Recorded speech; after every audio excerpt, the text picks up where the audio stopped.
Hello, everyone. Welcome back to our Social Work 225 Race Relations course here at Westchester University. Again, for those who are new or for those who are returning, am Professor Angela Banks. I am in the social work department here at Westchester as an adjunct professor. So let me hop right into things. This lecture today will go over some of the things that I talked about in the first class, but just to give you guys some more context to what the expectations are within this course. We'll also talk about some other concepts and topics from the last week's readings, as well as your discussion board posts that you've already been able to post. So let me just pull up my PowerPoint for this course, and we'll get started. So again, social work 225, race relations, taught by myself. I am a master's level and licensed level social worker. For this week, we are in week 2. So 2 weeks down, that means that we have 13 more to go within this semester. I'm going to go over some answers to some commonly asked questions that I got from you guys within emails and discussions about our race relations course. Also, I wanted to give you guys some updates as to what to expect with some of our assignments that are going to be coming up. I want to go over the discussion boards again, as well as some assignment reviews.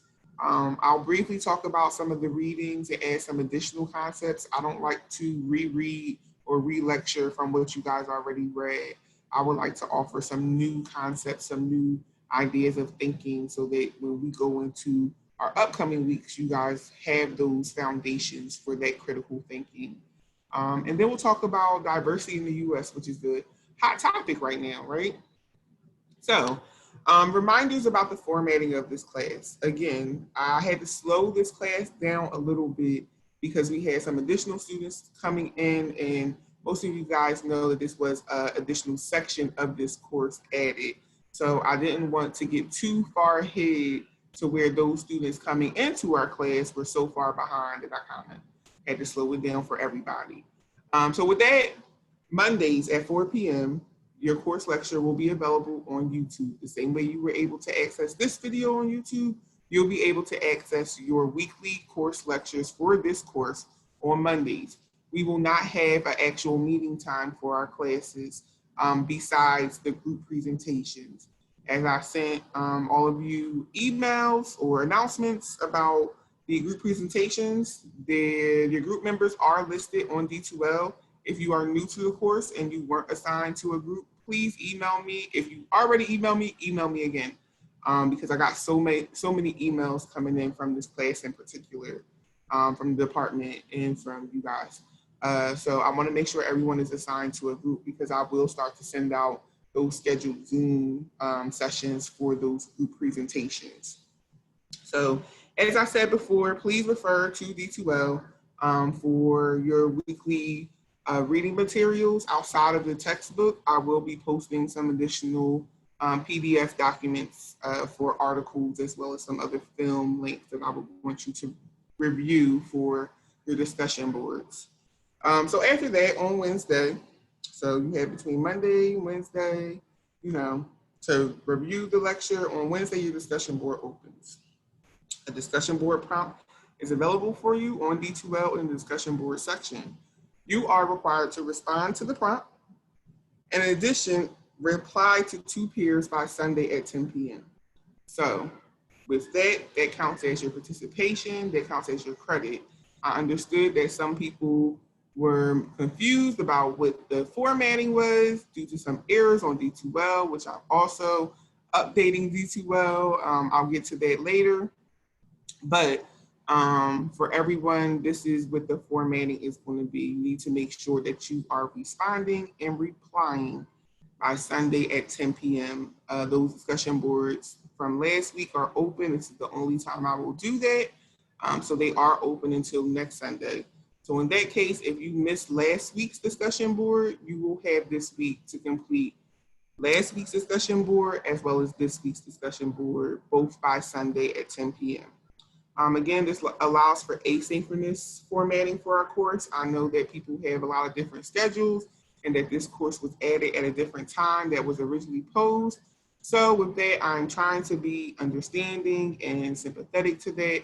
So work with me as I work with you for this course in particular. It's very interesting to teach this course and not be able to have the in-class dialogue. So I'm going to really be pulling from some resources outside of the reading, some resources outside of what you guys may be hearing about in current events to allow for a greater lens as we talk about race relations, both in the US and globally. So expectations around the group presentation will be discussed during the syllabus review. I'm actually not going to do a complete syllabus review, just to update you guys on some of the items that you see on D2L. If you need a syllabus review, I would suggest viewing the video from last week. They are categorized, or not categorized, they are titled so that you know exactly what class and what week you would need to review if you are new to the class. It just took a lot of time to review a syllabus. I'm not going to do it again. So I will talk about the course discussion boards in the assignment overview for those who are interested. So again, D2L course is being updated. With that, you will see all of your assignments and their due dates in D2L. My plan is to update all of that by Thursday so that you will have all that access. This will include your ability to see your grades in real time. So as you're submitting assignments, you'll be able to see those grades as I'm grading them. In addition, for our specific assignments, you will have grading rubrics available to you in D2L prior to the due date of the assignment. So as I'm updating D2L, those are also the things that I will be placing inside of our course D2L section. I don't want to overwhelm you guys with too much, and I also don't want to overwhelm myself with too many questions coming at different times. So I'm trying to make sure everyone gets the information at the same time. Again, asynchronous formatting allows for you guys to view the lectures at your leisure. You can pause, stop, come back, listen to it in the car. My voice is that soothing. Maybe I make you fall asleep. I don't know. ASMR, isn't that what it's called?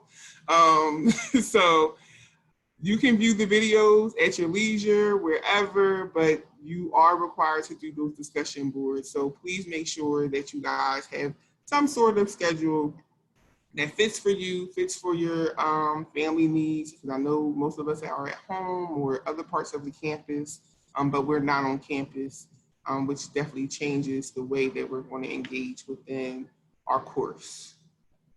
So moving right along. Review of week 1 reading. So I was super excited to read some of the responses as far as your introductions about yourself and your comfort level with regard to talking about race. We had 2 journal articles that you were to read, talk about the census in the US and how we're seeing a decrease in the minority population or in the majority population and an increase in minority populations. And we also had an article or the section in Us and Them, No Promised Land. So like I said, I'm not going to re-summarize what you guys have already read. Just know the expectation is there that you guys have read because those are what your quizzes and final will be based on. But I wanted to pose some additional information as it relates to your readings, as well as diversity in the United States. So start off with posing this question that I kind of got from your group discussions in relations to diversity, in relations to our comfort level in talking about diversity. Most of you have said within your discussion post that you feel super comfortable talking about diversity and talking about race. Most of you giving me between a 7, some I had 8s, 9s. I don't think I saw any 10s. But when you talk about the comfort, and then I look at your post in terms of how often are you engaging in conversations with others? How often do you feel comfortable engaging in conversations with those closest to you? That's where the questions started to come up for me. If you feel comfortable talking about it in a class formatting, what keeps us from being able to talk about it in a general sense? What is diversity? What are those things that we kind of pull on our emotional strings that prevent us from really wanting to dive into the topic? So I was reading a segment from a book called Cast, and we talk about the author Isabel Wickerson. It's a great read. Talks about the ideas of what if we were a society that was built on height? What if instead of being a society built on the color of your skin, it was height? And you have these people that come to this new world and they're short people and they're like, well, we're powerful. Because we say we're powerful, we're powerful. But we come to this new land and everyone's tall. Everyone's super tall. Everyone is a new world, and we have weapons. So we're able to tell them, look, we're short, and short means power, and you're different. So that means you have less power. And that is, in its essence, how our society, how the makeup of racism and classism and sexism has manifested within the United States. So we talk about diversity. That's ultimately what caused our diversity. How can we be a country that its foundation was built on differences, was built on people's differences helping each other, whether it be religion, whether it be economic status, this idea of we're going to help each other, and then it becomes this melting pot, of some sorts to kind of benefit society. Whereas now we're seeing more of a divide, even, within early history. So as we go throughout this course, we will dive into some specific historical events that have happened within, other classes, within other religions, within other social economic groups. And we'll begin to discuss how is that impacting the U.S. today. What instances do we see of diversity being empowerment? Do we see diversity really guiding the policies that we put in place? And I'm sorry, this is a social work course, so a lot of the things I'm going to dive into relates to social work, but when we also look at diversity, we look at the diversity within this course, the diversity within our fields. I have marketing majors here, I have nursing majors here, I saw a lot of social work majors, a lot of people who have come from a lot of different schools, a lot of different life experiences. So that makes in itself our class a diverse class. And knowing that we have this variety of experiences, this variety of viewpoints, how can we build off of that diversity first in the class so that ultimately you guys feel more comfortable having those conversations outside of the class?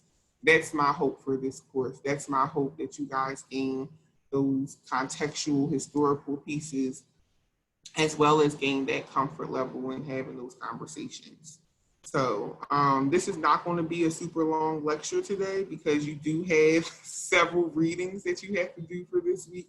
And like I said, I'm trying to give people the ability to catch up with some of the things that we've already discussed in our class who are new to our course. So I wanted to talk about my experience from this past weekend. I shared this on D2L as it relates to your cultural immersion course. So on Friday, August 28th, there was a recommitment to the March on Washington in Washington, D.C. And I went back and forth with deciding whether or not to go, especially in the midst of a pandemic. So I was as safe as I can be, but you can see I got some really awesome pictures. You'll see on the side the Lincoln Memorial where Reverend Al Sharpton was speaking, as well as some other family members from those individuals who were killed by police officers. You'll see the Washington Monument at the top, as well as the depiction of the amount of people who were there at the March on Washington. You also see the flag with Black Lives Matter, where we're seeing more of a push within our U.S. society to make that stance, not only within the individual members of society, but corporate members of society, governmental members of society. We're seeing sports now talking about Black Lives Matter. And then I was fortunate enough to meet this man that you'll see in the background, and he had a sign that said, you'll see dump Trump and make America great again. And I was fortunate enough to have a conversation with him attending marches on Washington, not in particular the March on Washington with Martin Luther King Jr., because he said that he was not alive yet. And I'm like, okay, my apologies. But he has been able to participate in civil rights activities, and I really commended him for coming out in the midst of all that we're experiencing and still taking a stance and saying, this is important, this is an important part of history. This is what ultimately builds our diversity. These moments, these taking a stance on creating equality, creating an understanding of different experiences, creating a want to have the conversation, creating that comfortability. And I will say that having that experience, I'm super grateful for it. I went by myself to the actual march, stayed for about 20, 25 minutes to really experience what it would have felt like. I kind of used the pandemic or thoughts or feelings around the potential for risk to my safety in the form of a pandemic to the potential for risk of safety in being an African American or being an Asian American or being Hispanic American during times of civil unrest previously to the times that we're experiencing now. And I could not just say I'm not going to take a stance. Being the social worker I am, being the advocate that I am, and being the Black woman that I am. So super awesome experience. I would encourage you guys to really think outside the box as it relates to your cultural immersion experience, because you'll never know with everything happening as far as the virtual world, what experience globally you can actually participate in. So don't close yourself in, broaden the scope of which you yourself can dive into as it relates to that cultural immersion piece. And I'm looking forward to potentially sharing other cultural immersions that I'm able to participate in with you all.